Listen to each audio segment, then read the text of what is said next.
Exactly 15 seconds, we'll be on the air. KAKU 88.5 FM. Okay, here we go. Kahului, Maui. Quiet, please. The voice of Maui. Welcome to The Nature of Your Nature. Come home to You Know More with Dr. Valerie Simonson on KAKU 88.5 FM, The Voice of Maui, broadcasting from Akaku Maui Community Media Center in downtown Kahului. Aloha, everyone. Welcome to The Nature of Your Nature. I'm Dr. Valerie Simonson. So honored to be here with you today. And I want to give a little woo-hoo for the nonprofit You Know More, who's sponsoring this event. And they are dedicated to first responders, healthcare providers, educators, and community leaders giving restorative care. Today we have, of course, one of my favorites, Harriet Witt, astronomer, right? And we are going to play some more with practical tools. And we're actually talking about I'm going to let Harriet share a little bit. And I'm taking notes. This is going to be a good one, you guys. Hang tight.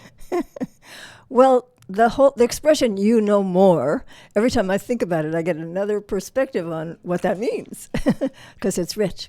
And today, it feels to me that for me to know more and for you to know more means for us to be able to access sanity in an insane world.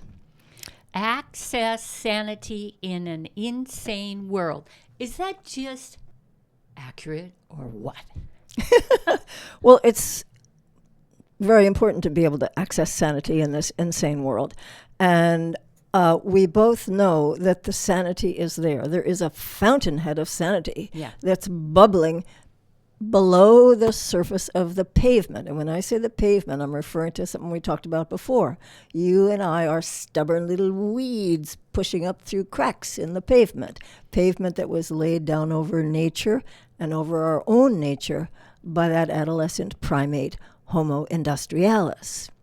And because we are weeds pushing up through the crack in the pavement, we see that there are more and more cracks appearing in the pavement because there are more and more people reaching for the light.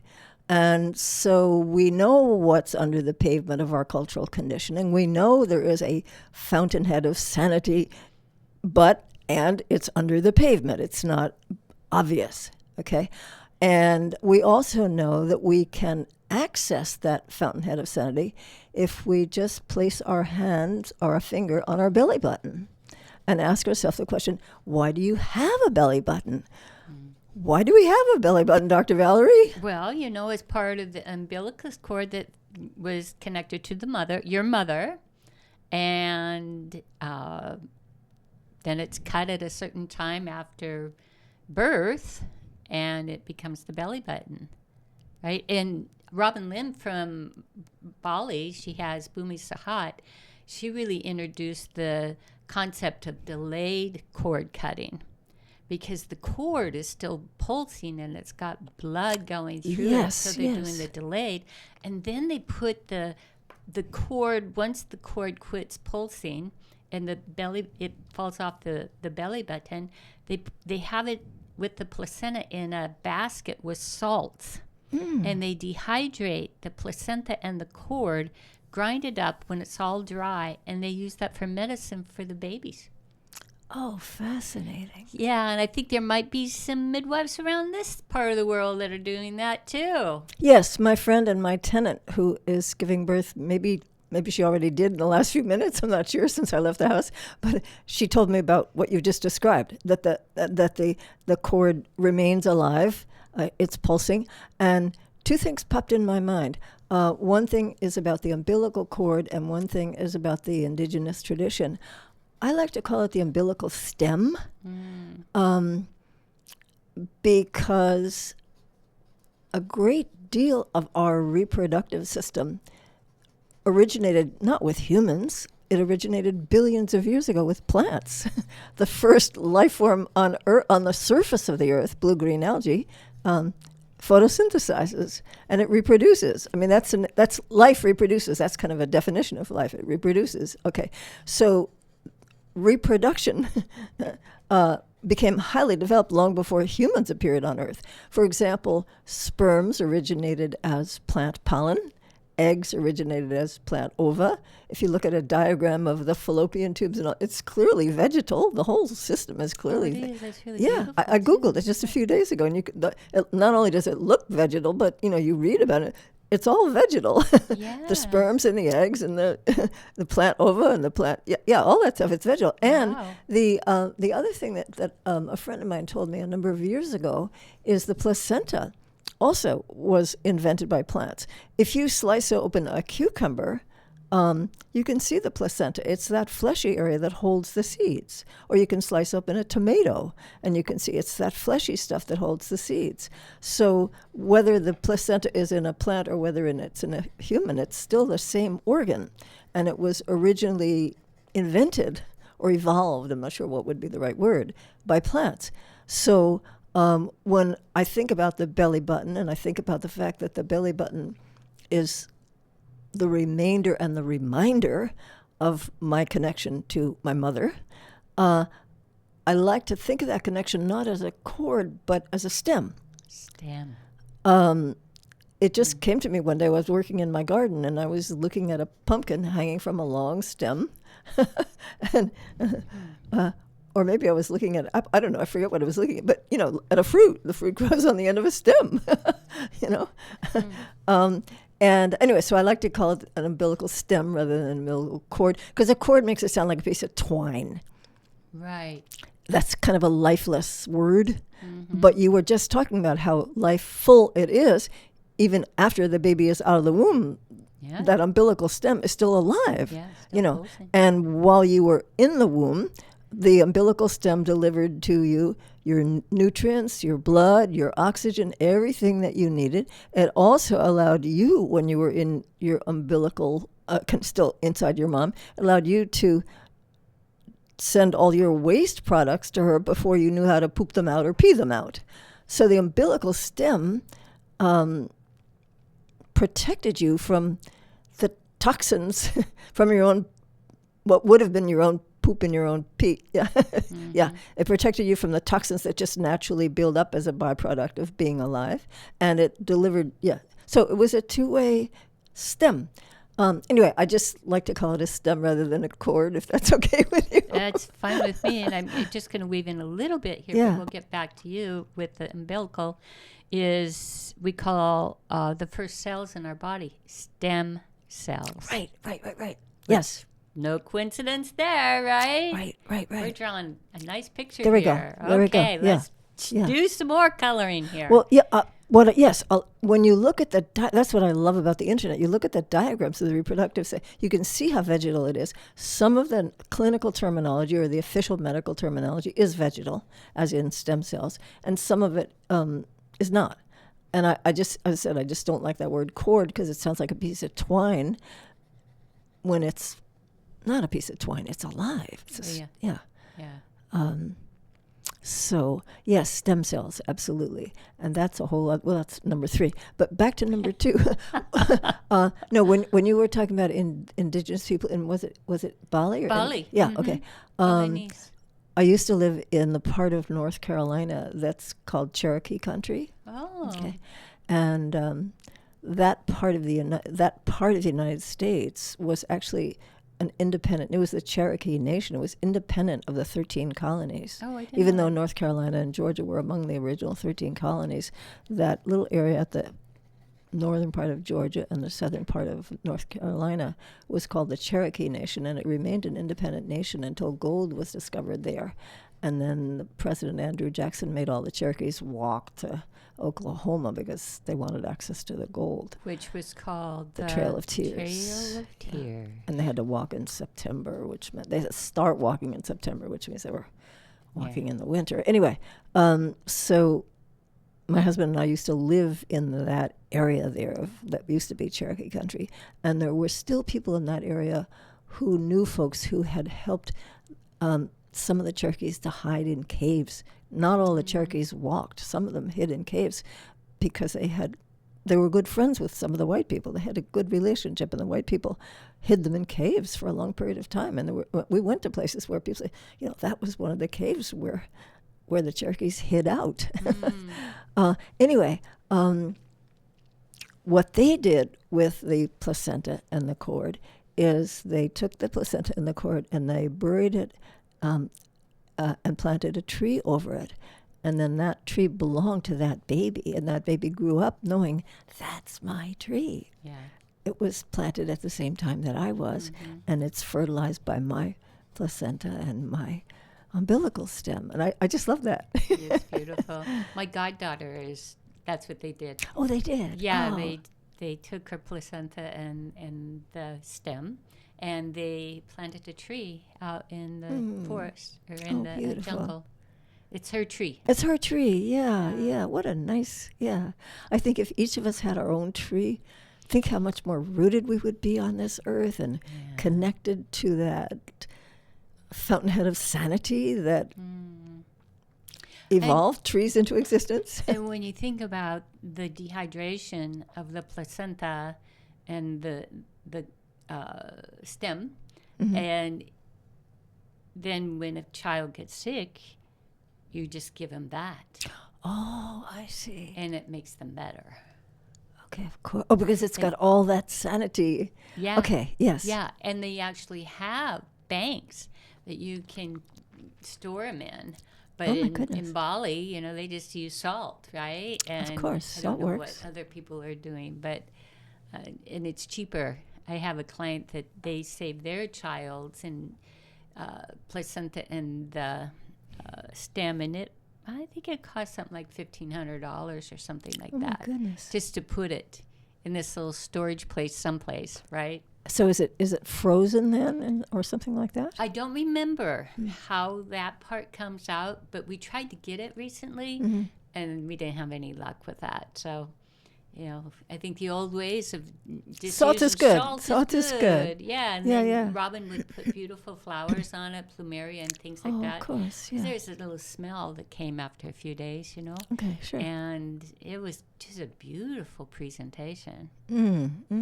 That's really nice. Yeah, and when you look at the placenta when it comes out and the cord is there's the tree of life. Yes, you can see that vegetal. You can yeah, see yeah, yeah. That tree. Yeah, absolutely. Yeah. Yeah. So I'm thinking that the wisdom, that our Earth has gained from 4 billion years of experimenting with life, has created these amazing forms that allow an entire human being to grow in a mere 9 months. Wow.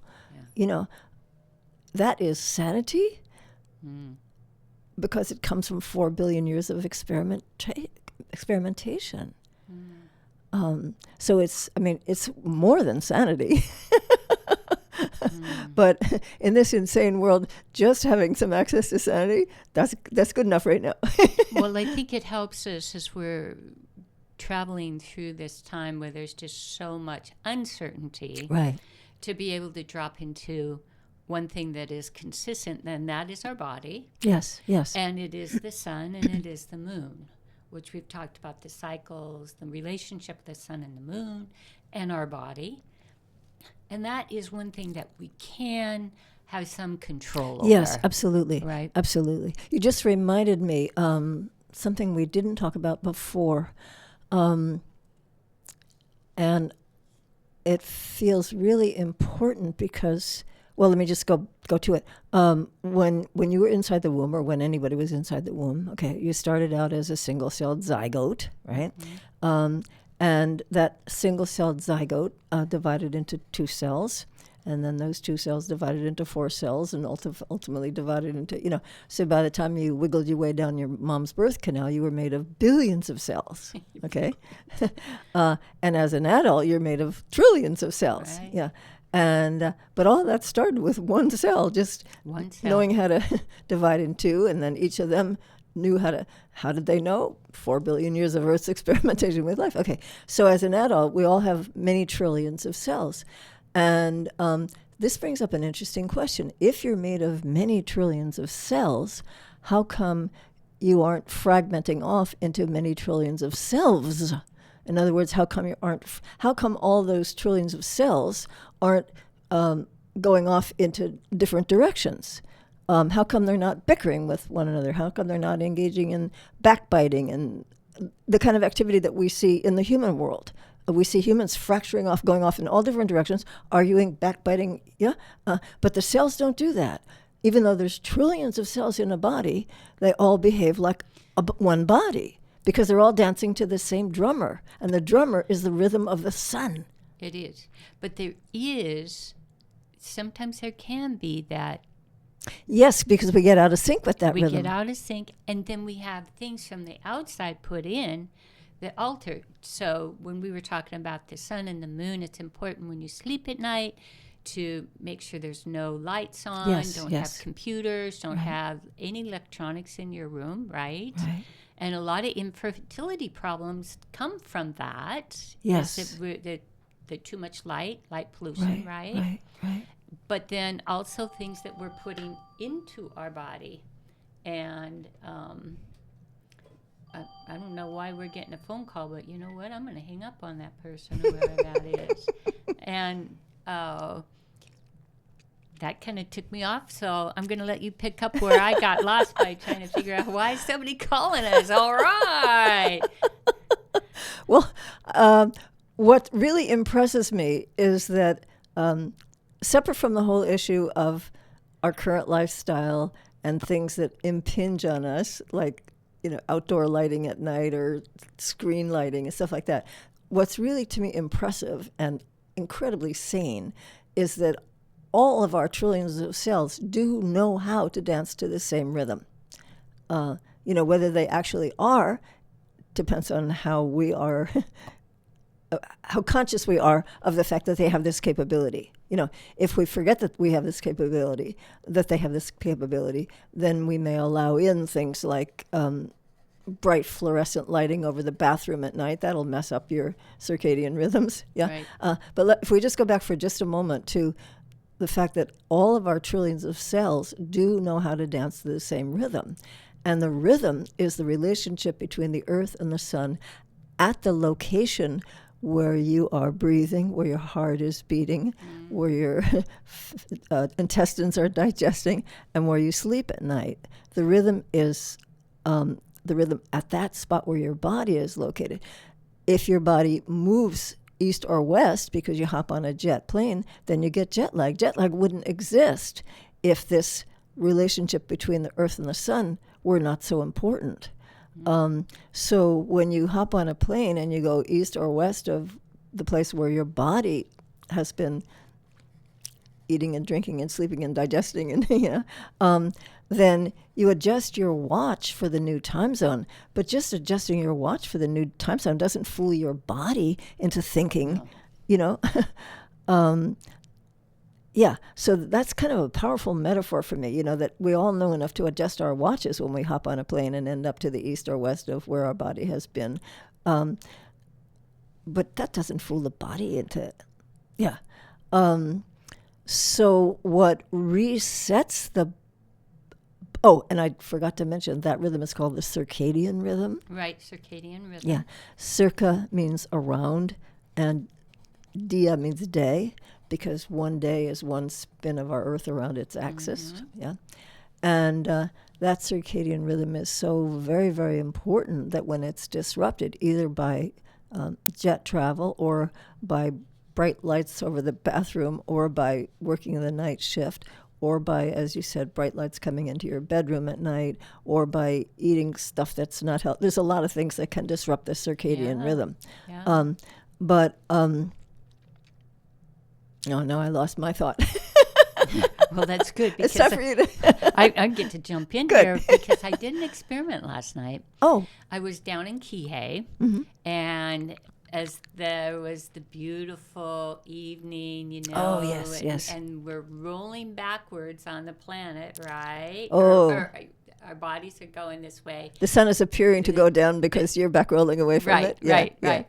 And I'm watching the people, and there were a lot of people there, and a lot of loud, and the dogs were pretty hyperactive, and then as it appeared that the sun was behind the mountain there, or was it Molokini? Or whatever it is. Anyway, Kaho'olani, probably. It could have been. it got more quiet, more quiet, more quiet. It never stopped. It didn't stop completely. People were still talking, especially if there was alcohol. There was still that thing going on. But when it went completely behind, it's the other island over there. When it went completely behind there, people dispersed. Interesting. Yeah. Interesting. And then everything was quiet. Mm-hmm. So it's kind of that rites of passage that you talked about last week. Is we can reset things in the morning at dawn, and then in the evening at dusk. Yes, when we get out of sync with our circadian rhythm, there's 2 reset points every day, dawn and dusk. And on some level, people know that, maybe not consciously, but yeah, that's beautiful. That's beautiful. You also reminded me of something when you mentioned that. In the native Hawaiian tradition, the new day begins with the darkness. And darkness to most people seems like a lack of light, but if you're a native Hawaiian person, darkness isn't a lack of light. It's the presence of celestial guidance, because they relied on the stars for their navigation. And so you probably know that the Hawaiian word for night is po, and po is so important that all the names of the days of the week in Hawaiian start with the word po. So if you translate the Hawaiian days of the week into English, you get Mon night, Tuesday night, Wednesday night, Thursday night, Friday night, because they start their day with the darkness. And when I look up the word po in my Hawaiian dictionary, I see that the definition of po is longer than the definition of any other word in the entire dictionary. Really? Yeah, which means that po isn't about a lack of light. It's about the presence of something we don't have words for in English. Yeah. Wow. Because when we're in the po, that's when we go into REM sleep. Yeah, a REM sleep doesn't even start until something like a couple of hours after darkness. Yeah, and then when REM sleep starts, that's when the healing takes place. That's right. That's right. Which goes back to what you were saying.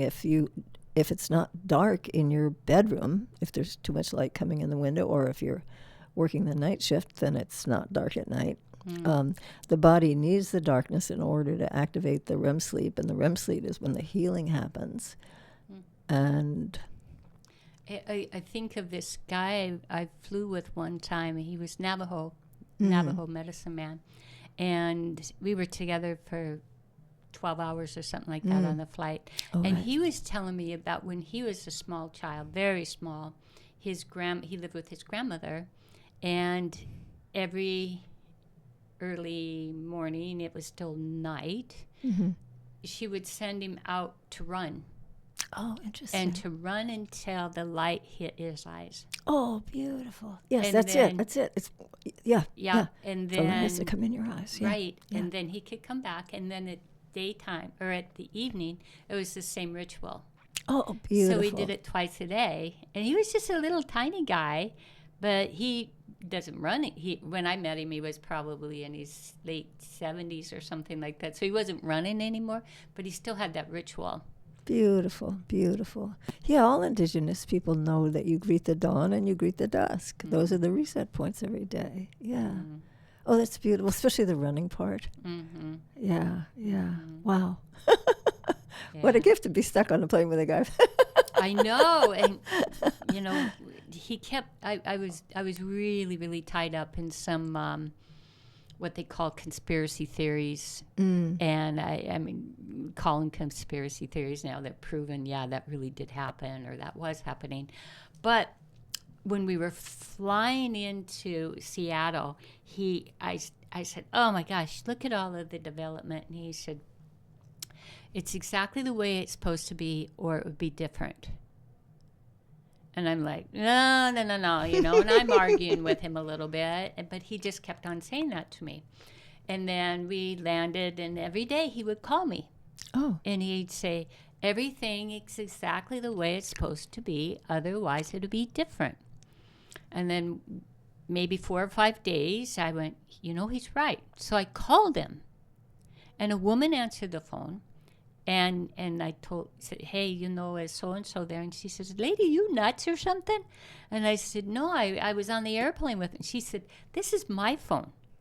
I know nobody who you're talking about. And I remember when I was in the plane with him, I was wondering if he was even real. Oh. And he was a pivot point for me because my world was so immersed in the problems Yes. rather than solutions. Mm-hmm.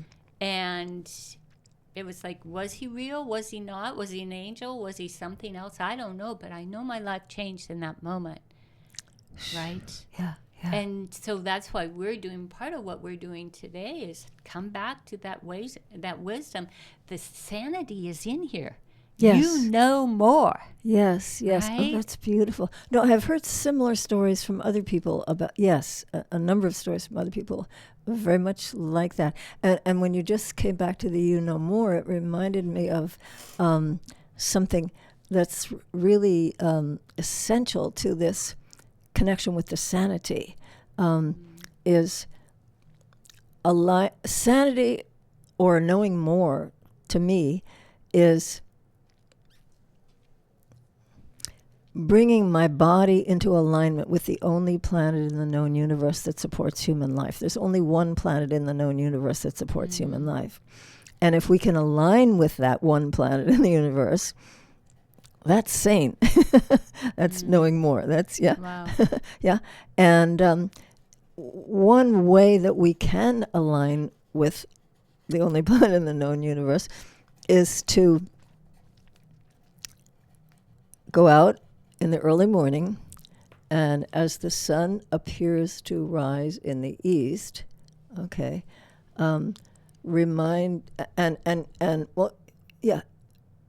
me back up. As the sun appears to rise in the east at dawn, we think about the fact that the sun is going to eventually pass overhead and appear to go down in the west. Okay.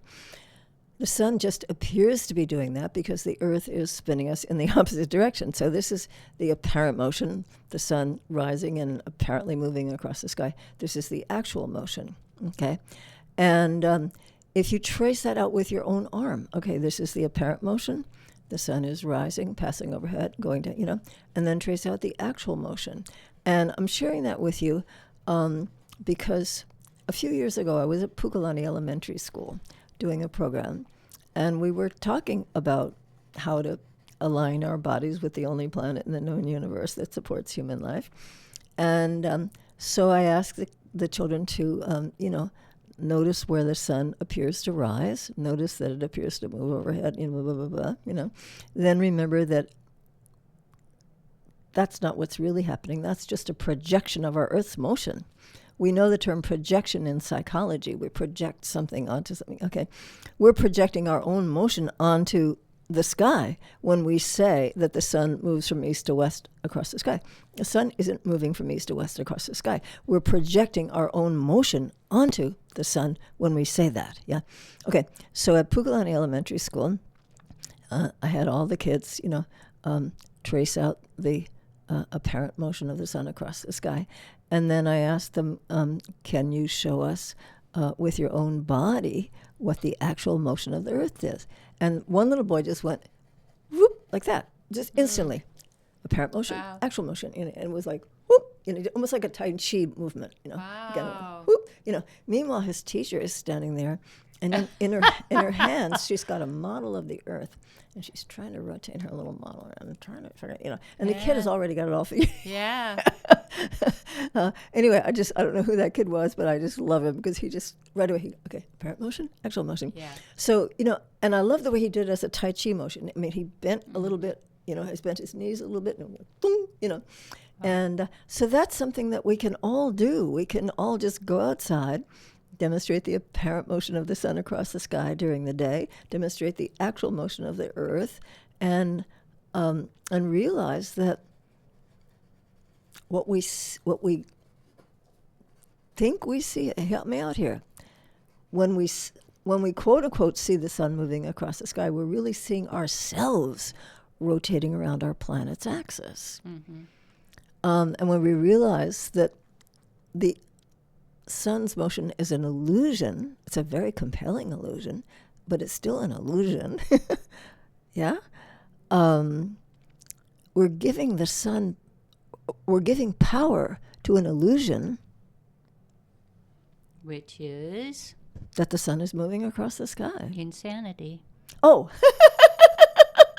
Right? thank you. Yeah, absolutely. Yeah. Yeah, When yeah. you started talking about all of this, I wrote down when we question ourselves leads to insanity. Now, why did I think that?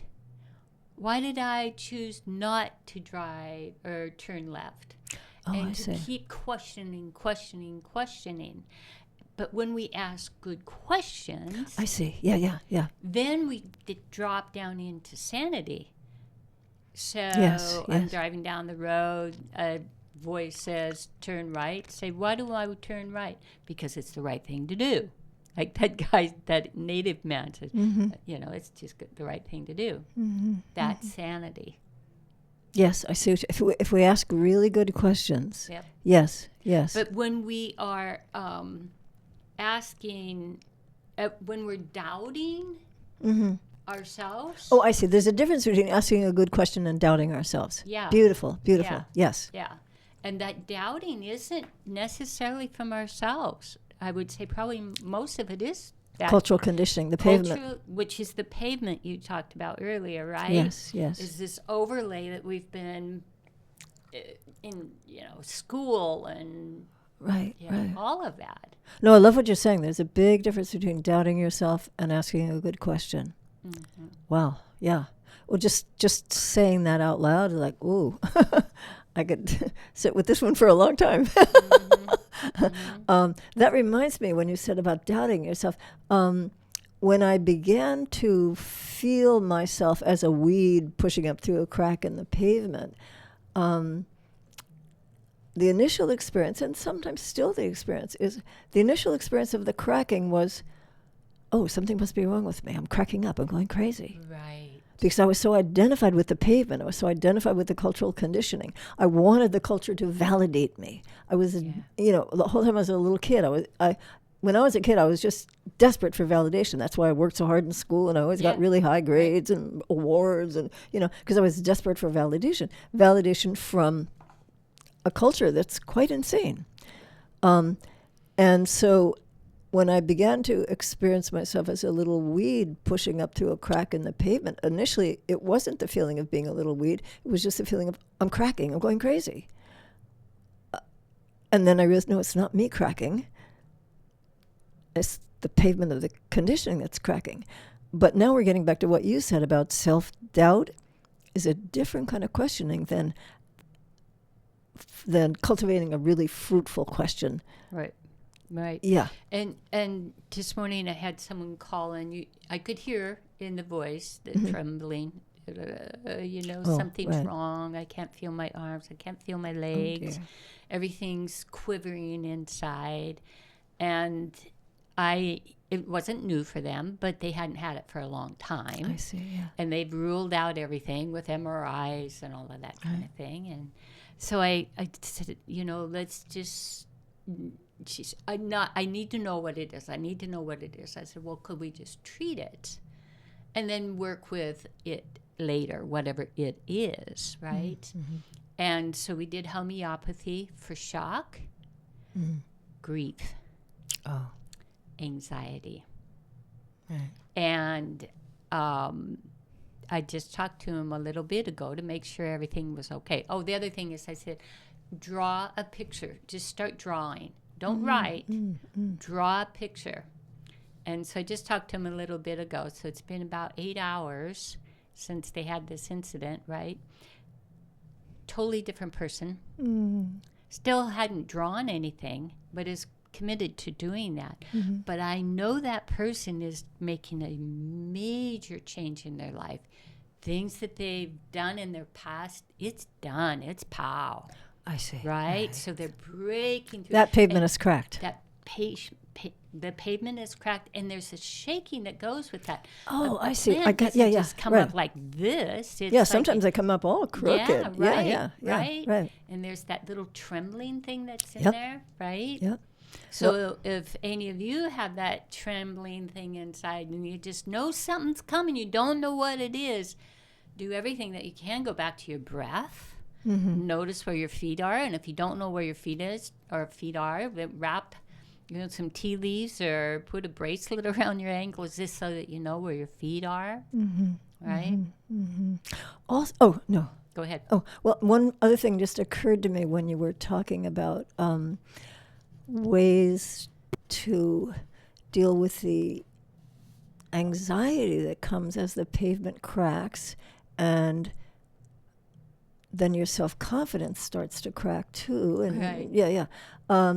Anyway, one of the things that occurred to me is if you go outdoors at dawn and you're watching the sun appear to rise, That'd be morning, folks. watching the sun appear to rise in the east, ask yourself the question, what is east? And I wonder what happens if you just ask yourself the question right now, what is east? I have no idea. Most people, because I've asked this a lot, I should explain that a lot of these questions that I love, are because when I'm teaching my astronomy programs, very often clouds roll in and then you can't see any sky at all. But I'm still supposed to stand there with these people for another hour and a half and keep them entertained. So I come up with all these weird questions to keep people entertained. Yeah. So I ask people, what's east? And let me back up a second. One of the questions I most love is I ask people, I say, point to where the sun is at noon. And they all go like that. And then I say, point to where the sun is at midnight. And of course, that's where the sun is at midnight. But what happens is the adults in the group, when I ask them to point to where the sun is at midnight, they just put their hands in their pockets because they don't want to say that that's where the sun, The kids just go, boom. Anyway, one of the other questions. So it's just good to keep in mind that the sky underneath us is where the sun is at night. Right. Because that sounds crazy, only because it's a bigger picture than the picture with which we were culturally conditioned. True that. So that doubt that the adults have, because adults worry more about what other people think of them. The kids just immediately know, well, if that's where it is at noon, it's got to be there at midnight, right? When you asked me about East, it kind of triggered me a little bit. Of course, yeah. Because when I was in physics, I was one of the prize students because I would answer everything. Dr. Lenny was up putting it on the board, and I was right there, and always right. My first test, I got it 2. And then the second test, I think I got a 12. Oh. And so he asked me to come to his office, and he said, now read this to me. So I'm reading it, and he said, great, now show me what you just read. And I couldn't, it didn't make sense. He said, well, show me where the east is. And I said, well, east is that way. And he said, no, Valerie, it's not. And then he asked me a few more questions, and he started to cry. He started crying? He started to cry, and he says, Valerie, you read everything backwards. Oh. And I said, are you kidding me? And then he turned the paper upside down, and I could totally do it correctly. Oh, my gosh. And so he took me over to this special unit in the university, Montana State University, and they started doing all the testing, and they figured out all these things that were wrong. And I learned, had a tutor, many tutors to teach me how to read because I never learned to read. Oh, I see. Although I could see words, but I never knew how to read. It made no sense to me. So as long as the class was out loud. Out loud Right. with pictures. Oh, pictures. Which physics is all about pictures, Yes. right? And that's why I thought, I'm just going to quit everything I'm doing. I'm forget this doctor crap. I'm going to go be a physicist because I can understand that, right? Yeah, so, to this day, I have no idea where east is, but I do know one thing that I got the other day was so profound, Harriet, was I was at the pool, and I just made myself become one with the water, because our bodies are 75% water. Right. So I'm watching the water move in this pool, and I'm trying to keep my body moving like the water. But I kept telling my brain, you don't have to be like the water, just be the water. Be the water. And pretty soon, my feet quit trying to move, my hands quit trying to move, and then my body just was one the same with the water. It was beautiful. Yeah, your body knows how to do it. Yeah. Body knows how to do it. Right. Yeah. But I had to get this thing that's with all this programming that I need to be like the water. I see the cultural conditioning. Yeah, the cultural conditioning. And you need to navigate the water. No, just be the water. And when I was the water, I became completely buoyant. Just floating with the water. Right.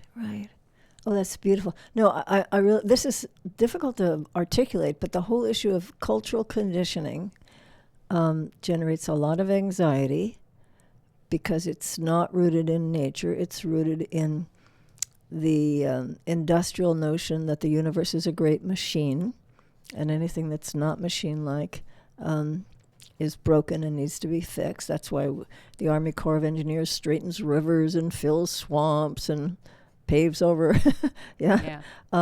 So that cultural conditioning is not natural. It's based on the assumption that the universe is a great machine. And when the cultural conditioning cracks, it feels like I'm cracking, you're cracking. Oh my goodness, I'm going crazy. What's wrong? And one of the reasons I asked the question about East, let me go back to that. I didn't ask where is East. I asked what is East. I accidentally triggered.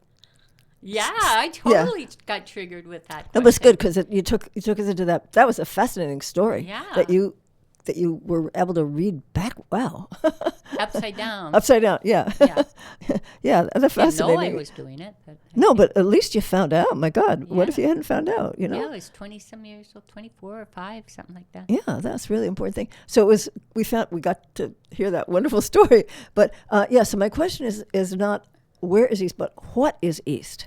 What? And what I find is, as I've been asking people, because again, I'm asking people when I'm doing stargazing programs and the weather is cloudy, I still have to keep them entertained, right?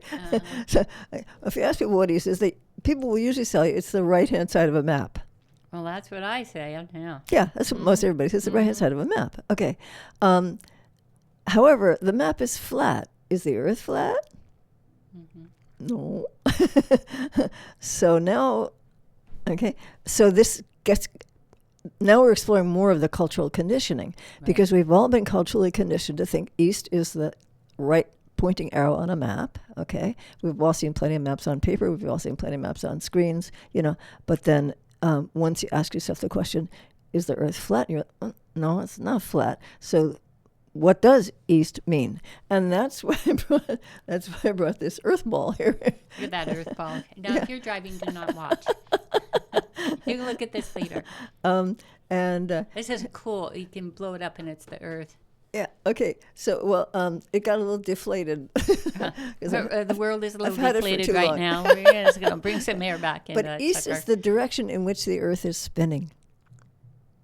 Okay. East is So direction if you that just we're if spinning. you might want to visualize, just hold a globe in your hand. This thing is a little bit too big, but everybody has a globe, or you could just Okay. visualize holding a globe in your hands. Okay, and as you spin the globe in your hand, you would spin it from Hawaii toward California, toward New York, toward Europe, toward Japan, that direction. Yeah, that's the direction it's going in. Okay, and that's what we call east. So east is where we're going. East is where we're going. But Yeah. for those of us like me that are really lost right now, how would I know where east is? Go outside at dawn, and that's the sun will tell you where the sun is at dawn is what we call east. Okay. And then and then when it's over our head, then it's what called? Just right now, stick with the east thing, because until you get comfortable with that, you're gonna. Yeah, but let's say I'm not out there. I'm not in the east, or it's not at dawn this morning. Wait until it is dawn, because if you try to do it any other way, you're going to get confused. Oh, okay. Because the cultural conditioning, we've been culturally conditioned to think that the Earth is flat.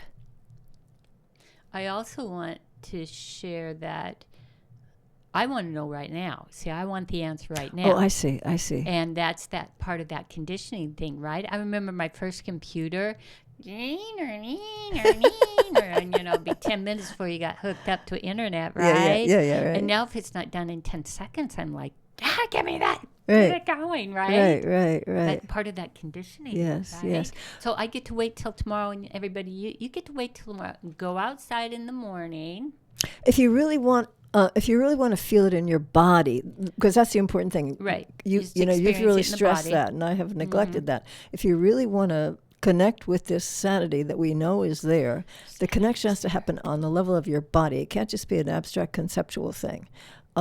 So that means wait until dawn, and we know that at dawn the sun is on the eastern horizon. I'm pretty sure everybody's comfortable with that. The sun is in the east first thing in the morning. Yeah, Because we're told that. we've been told that enough times. Yeah, and that everybody's pretty comfortable with that. And that's what they call it, Yeah. east. Yeah. So we know the sun is in the east at dawn. So if you go out there and you face east at dawn, and you watch the sun appear to rise, remembering that it's not rising, you're spinning toward it. It's the way we're going. You're spinning toward the east, which is why the sun appears to rise in the east, because you're spinning toward it. And that's where we're going. So east is where we're going. It's not an arrow on a map. East is where we're going. Okay. And if you can align your body, that's why, last week when we were here, I was saying, if you go outside at dawn and you face the sun on the eastern horizon and you arc your body toward, arc your spine to model the roundness of the earth, arc your spine to model the spinning of the earth, point with your fingers to show the direction of the spin, and you go whoosh to remind yourself we're spinning that way at 1,000 miles an hour, And if you actually align your body with that eastward motion, it isn't too long before you realize, oh, I'm on a cosmic journey. I am going east. You get past the conditioning that the sun is rising. But you got to actually involve your body in the process. And it doesn't take too long before you can really feel, oh, I'm on a moving planet. And I know where I'm going. Really? Yeah. Okay. Yeah, I'm yeah. gonna try But you it. have to do it at dawn. You can't try to intellectualize it in an indoor setting like this where we can't, we can't. We see don't out- even know where. we don't even know where we are. There's no windows in this room. Yeah. Yeah, you'll feel that you're on a cosmic journey, Really? and you'll feel that east is where we're going. And it's Wow. wonderful. It's a wonderful feeling. I mean, in my bedroom window faces east. I've got one bedroom window that faces east and one bedroom window that faces north. And I love looking out the window because I can just feel, as the stars get higher, I know I'm going that way. So in your bedroom, would it be best to have your bed with your feet going east or your head going east? I'm not for sure your I want to bed? involve myself in that dispute because there's different people who say different things. Yeah, I The suppose main- feng shui and all of that. Yeah, kind of yeah, thing, and right? I don't feel qualified to weigh in on that one. Okay. The main thing is just to face east, to start by facing east at dawn. Watch the sun appear to rise. Remind yourself it's just appearing to rise. I'm projecting our earthly motion onto the sky when I say that the sun is rising. Right.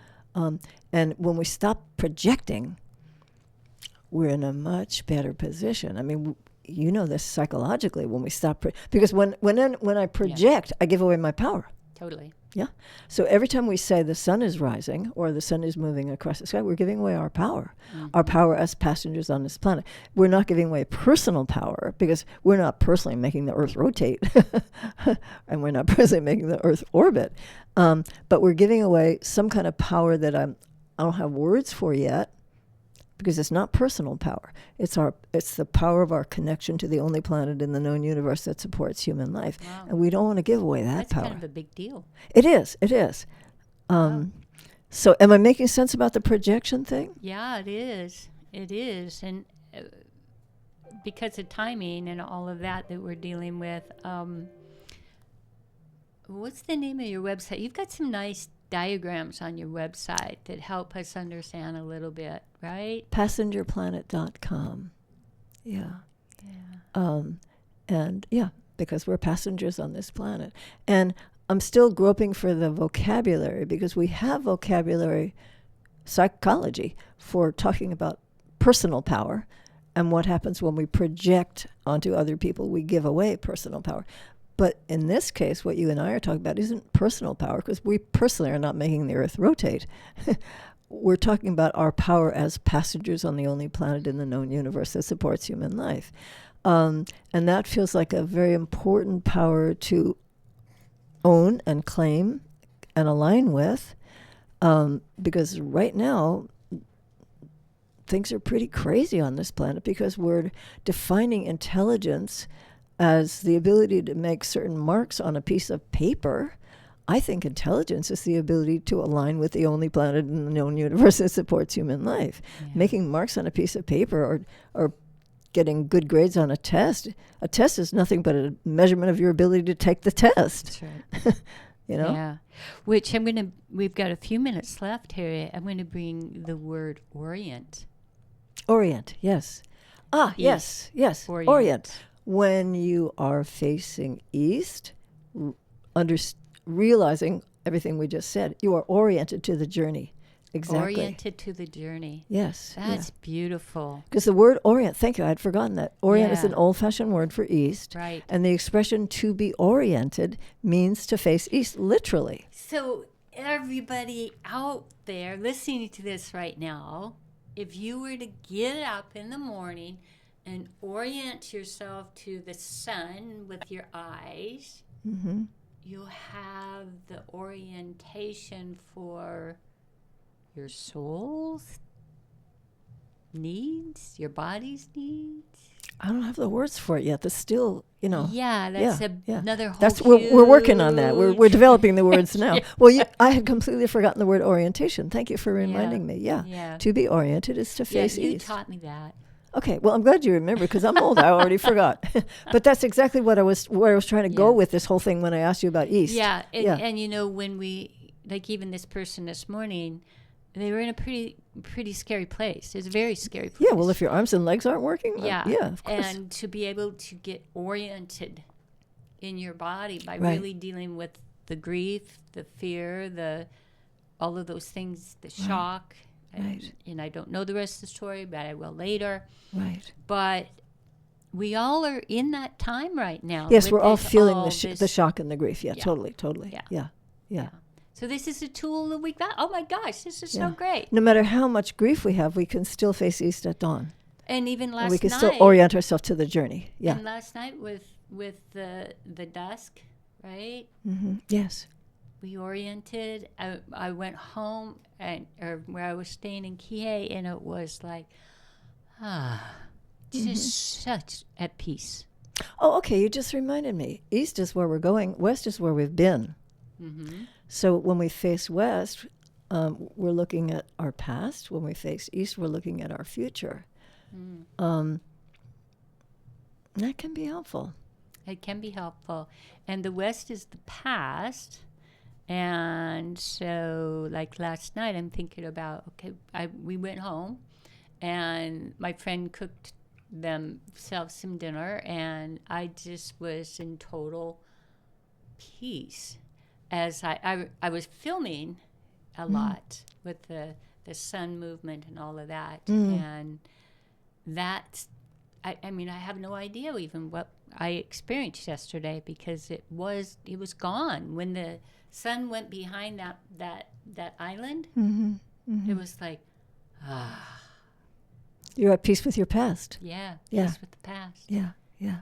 Right. Wow. Well, also, the Hawaiians have that tradition of that when someone dies, the jumping off point, the westernmost point of each Hawaiian island is where souls, after they die, they jump off. You know that tradition of the No, jumping off? I Okay. don't. Yeah, the Black Rocket. Oh, that's what that's about. Black rock. And in Lakota, the west is black in their sacred. The yellow is the east and the west is black. Yes, when we start thinking in terms of the spinning of the earth, the sacredness of the four directions becomes palpable in our bodies. Yeah. It's not just a nice thing that Native people do. Yeah. It becomes palpable in our bodies. Yeah. Yeah. So as we orient ourselves to the directions, this is really going to help me, because when I think of north, I think the top of my head. That's everybody does, because we're so conditioned by flat maps. But maybe I'm really not dyslexic after all. Maybe it's the teacher's fault. Education. Still, you can read upside down. I'm impressed. I can't read upside down. Yeah. Yeah. And you can read what you can write without looking at the paper. That's cool. Yeah. I don't always know what I'm saying, but yeah. Wow. gosh. So we've really gotten some really good practical tools today. Thank you, Harriet. Thank you. As we explore the nature of your nature, and as we come home to you no more, that's when the sanity, we access sanity in an insane world. By touching our belly buttons and remembering why we have them. Yeah. 4 billion years of Earth's experimentation with life created the ability to make a human body in a mere 9 months. Wow. That's amazing. Thank you all for joining us today. And thank you, Harriet. This was really fun. You're thank more you than very welcome. much. And we'll see you next week with the nature of your nature.